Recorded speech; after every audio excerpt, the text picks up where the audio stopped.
Hello everybody, Randy Patrick here. Welcome to Housing Bubble 2.0 News of the Week. As I like to say, another episode of As the Housing Market Turns. Well, today is Monday, March the 18th. A little bit of news happened over the past couple days, and we're going to check it out right now.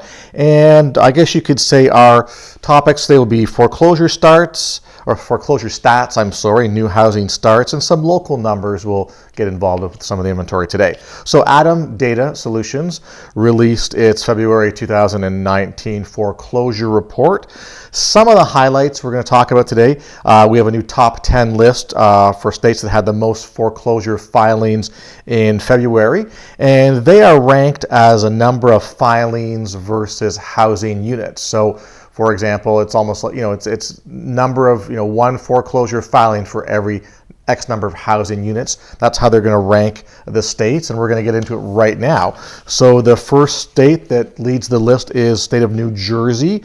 Interesting. Then comes Delaware, Maryland, Florida, Illinois, South Carolina, Connecticut, Ohio, Nevada, and Pennsylvania. So clearly you can see a lot of the concentration is on the eastern side of the U.S., eastern seaboard. Obviously, Illinois and Ohio are in the Midwest, and we've got one state out in the west, Nevada. But the point being, interesting that, back in the day, as I always mentioned, it was the Sun Belt states, California, Arizona, Nevada, and Florida that always led the way. So things are changing now. And this is not altogether foreclosures. This is just the foreclosure filings that were started in the month of February. So again, your population bases like New Jersey, like Florida, like Illinois, like Ohio, like Pennsylvania, you got some significant population there. So, there's a number of foreclosures that have started, which provides, potentially more opportunity for people, hopefully some reduction in prices down the way. But again, just showing the fact that, we're kind of out of the situation where we see the top four sunshine states dominating the foreclosure filings. We see a lot more diversity in different states coming across the board here. Now, takeaways from that statistic is the fact that February data was 1% increase in foreclosure filings month over month compared to January. And I look at this as being kind of interesting because February typically is a shorter month. Obviously, we know February has less days per month, so that could affect foreclosure filings. And also, January typically is a more robust month for foreclosure filings because oftentimes lenders don't file as much during the month of December. So just as an FYI, I think that speaks more than volumes and really what the numbers. 1% up from January is not a heck of an increase, but when you compare the shorter month and January typically is a larger month, I think that does make a big difference. It's down, the month of February is down 9% year over year, which is understandable because the majority of foreclosures have been decreasing month over month. But as I said, we're seeing upticks now in various states. Every so often we're seeing an increase in their foreclosure filings. Now, as I said, January is typically a bigger month for foreclosure filings, so this I think is significant. Now, 13 states posted year-over-year increases in foreclosure starts. Florida leading the way with 68% year-over-year increase. State of Oregon out in the West Coast, 46% increase. Louisiana, a 34% increase. Illinois, 9%. Texas, 9%. And Colorado actually had a year-over-year increase of 3%, which is kind of interesting because Colorado's always been a very strong location for housing values. So we're seeing some erosion there. Metros with greater than 1 million population groups had annual foreclosure filings of increases.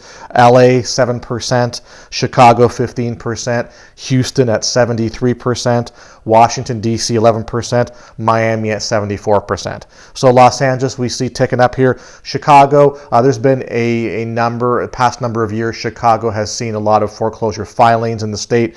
Washington a little bit up here. Houston, of course, 73%. 33%. And Houston could be a factor of what's happened after the floods they had there and some of the fallout from that. That would be my first indication of Houston. Miami, 74%. Miami, just because Miami is volatile, and you've got a lot of development with condos and high rises and other things that are going on there. So very interesting to see what's happening in the marketplace. And again, I don't really care what people are saying or thinking. There's a lot of other factors at play here, whether it's personal economy, local market issues, unemployment and wages, or whatever is happening. We're starting to see a shift in the marketplace. Foreclosures, they are increasing, and it's kind of interesting because every month when I talk about this, we see a different state kind of jump up into the top 10 or become a leader. You know what I mean? So, Maryland's up here, South Carolina's in here, Pennsylvania's in here, Ohio's in here. So,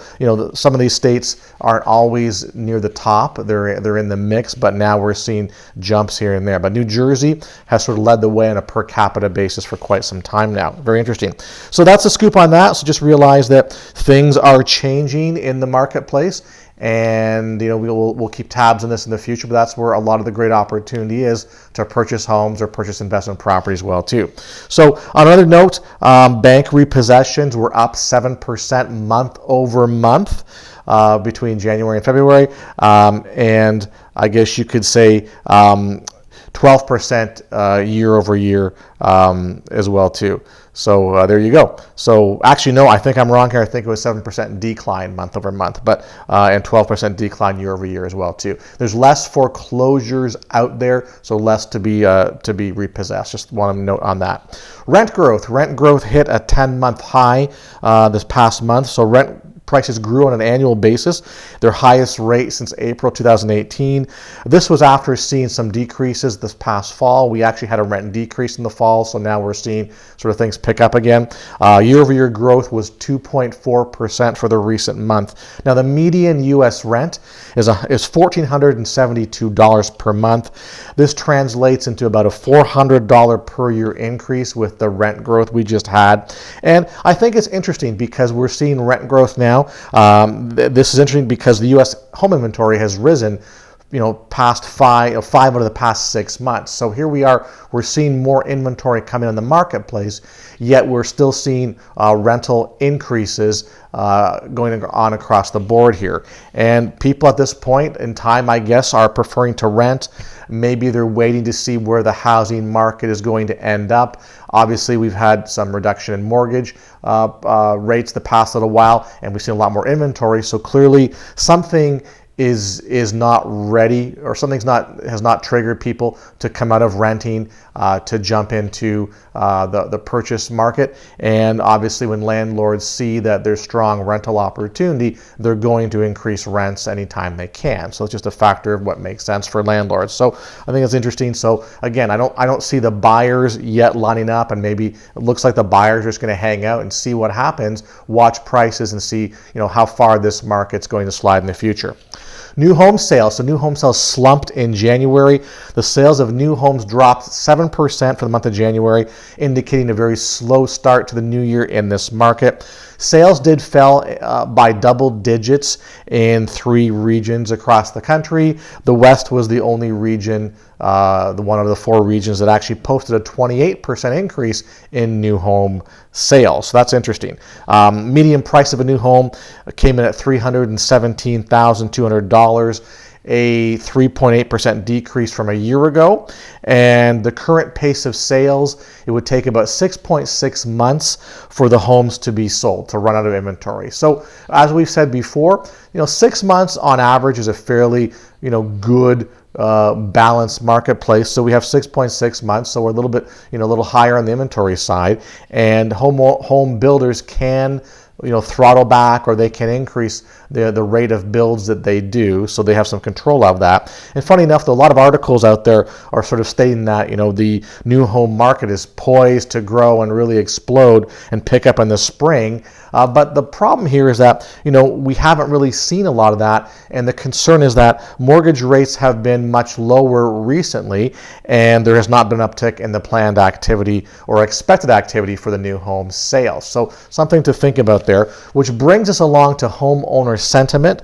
Home builder sentiment held steady at, a score of 62 from February to March, so it remained unchanged from February to this month of March. Again, this did not increase in value, despite the sentiment did not increase in value or thought, despite recent decreases in mortgage rates, which to me would indicate that the builders are not really convinced that things are changing. They just kind of remained where it was. And, the index was 70 about a year ago. They state that anything above an index of 50 is a positive or pro market, so to speak. But, really having it's dropped down a bit, obviously, to 62, and now that it's remained unchanged, shows to me that it tells us that builders aren't convinced or aren't sure what's going to happen in the future. So, they've seen some lower reduction rates, which are positive, but yet we've not seen an uptick in the sales that come along with that. So unfortunately, that's a scoop. Maybe we'll see some change in the next little while, who know. Remember that new homes cost more than resale homes. They do on average. The higher price, I think what the higher price provides you is the fact that you get a brand new home that's wonderful to jump into. It's not going to have any maintenance or repair issues when you jump in a new home, clearly. And one has to sort of figure out is the trade-off of paying more for a new home compared to less for a resale home. Is there a trade-off there? Like, in other words, is it worth your money to do so, or would people rather save money, engage in a resale home, knowing that at some point in time they're going to have to do some of their own repairs or pay some contractors or do some fix-up, upgrades, etc. So, the way I look at it, it's cheaper to buy a resale home. That inventory is growing as well too. New home market's not moving too fast these days and not showing signs of growth. So we're still kind of unsure as to which way a lot of the buyers are going to lean. Now, again, new home builders can add incentives to closings. They can do upgrades and things like that they can throw into the deal that may not necessarily affect price. The price could remain the same, but we're going to do all these extra things for you, when they finish out the home. So, we'll see what happens in the next little while. It will be very interesting. And as I said, a lot of the economists and analysts are saying, we're going to see a big uptick in the spring. Well, I'm not too sure about that. So that, a couple months from now, we'll see how that all pans out. All right, and some local metro news, which is interesting here. Apparently, San Diego has had the second most home price reductions in the nation so far for 2019. This was based on a report from Trulia. So apparently 20% of the homes for sale had a price drop in San Diego. This time last year, it was only 10%. So we've seen certainly a doubling up of price reductions in that metro. And the comments were, well, if you price it like it's 2016, it's going to sit on the market for a long time. So therefore, sellers need to take a look at where the market is and start being more aggressive, because buyers, quite frankly, aren't looking at those premium prices, the high prices. We're seeing very few multiple offer scenarios. We're seeing price reductions. We're seeing longer days on market to sell. So it looks like the buyers right now are willing to wait out the sellers until they see something decent and material where they can strike and make their purchase. Now, interesting enough here, a report authored by Florida Atlantic University found that Denver, Dallas, and Houston have the most downward market pressure on homeownership demand. And the reasons why, well, it was because the extraordinary appreciation in area has driven this issue big time. If I go back to the last housing crisis, I know Denver and Dallas, for example, were markets that, and I think Houston too, that never had the huge appreciation that was followed by the massive depreciation. They had a little bit up and down, but it wasn't to the scale as to many other metros across the country. So consequently, they didn't really have to recover a heck of a lot, and they've seen a significant amount of appreciation. So if you're looking to purchase in those markets, you're daunted by the fact that, hey, we're up at this value right now, and what are we going to do about it? So apparently, according to this report and study, Denver, Dallas, and Houston, that's the most pressured areas for affordability for home purchasers, and therefore it's causing a big lack of demand or lack of sales and lack of pending contracts, etc. So not surprising. All right.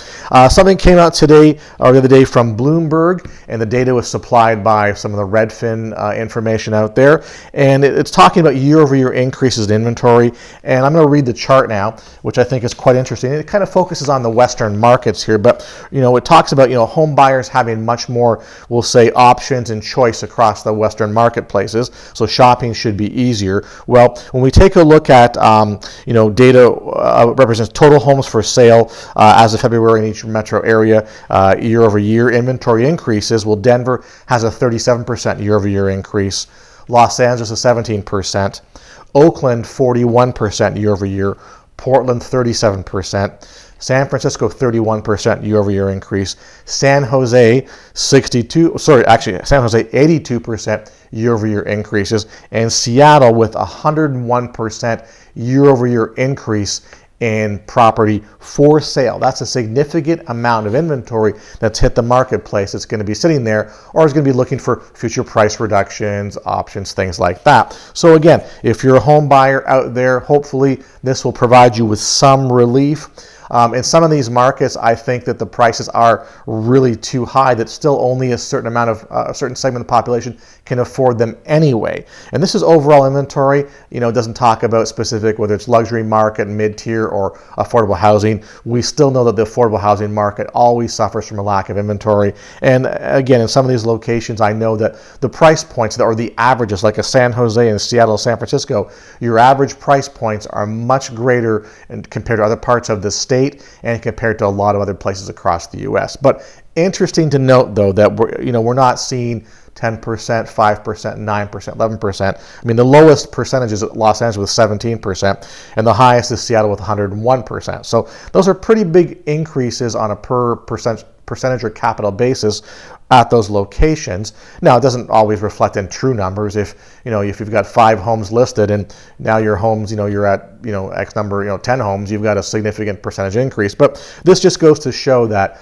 things are coming on market, and they were so tight before that now the changes of new inventory are quite significant in these locations. So that kind of really sums it up here. So and again, I would look at more inventory coming on the marketplace would still affect new home sales, because now if I'm a home buyer, I like new home opportunities, but with more inventory coming on the scene, I've probably got a lot more flexibility in where I can shop and how I can shop, and see if I can cut some deals here. So again, never pay retail. So if you're out there, if you're going to place offers on properties, remember, it's shifting to a buyer's market now. Sellers are going to have to adjust their expectations, adjust their prices. You've got opportunity to place lower offers, to ask for concessions from sellers and see what goes on. Same thing with new home builders. They may not want to budge on price, but can you get more value? Can you get upgrades? Can you go from standard, granite to fancier stone, quartz, or whatever? Who knows what they're offering, but they're doing that as well too. So there's some good opportunities here if you're looking to purchase a house.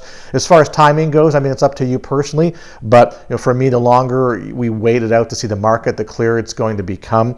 Again, we are still very early in the new year, and what I call the sort of spring/summer selling season hasn't hit us as of yet. A lot of the economists and analysts are expecting that to be a much more robust market, and maybe see some price holds and some recovery there. I don't know. I do think people are tapped out, and I think again, we're going to have more inventory, more selection. Prices can't really go up much further. They're going to have to. They've plateaued in many locations. Some have actually declined recently, and we'll see some of that towards the end of the month when we get more statistics that'll come out from National Association of Realtors or whatever. So we'll see that information coming out shortly. So that's the scoop for this. So not a heck of a lot of news, but interesting to note that, again, when I look at the foreclosures here, we're still seeing uptick. So we're, again, when we go from the massive 10 million foreclosure filings back in the day, they only can go down, but now we're seeing these little spikes in the marketplace here. And as I mentioned, it's not necessarily house values or funny mortgages, it's personal economy and other things that are driving some of those issues. As time goes on, we will see some mortgage-related issues, people who were buying at the peak of the market with low down payments at higher rates, that will have to have an effect at some time in the future. So that's a scoop for the housing market today. I'm Randy Patrick. So once again, I appreciate your views, your comments, your likes in the video. Please share if you think this is worth sharing. Love some subscriptions if you'd like to hear more from me in the future. So again, appreciate the time on the video today, and we'll look forward to something later on in the week. Thank you.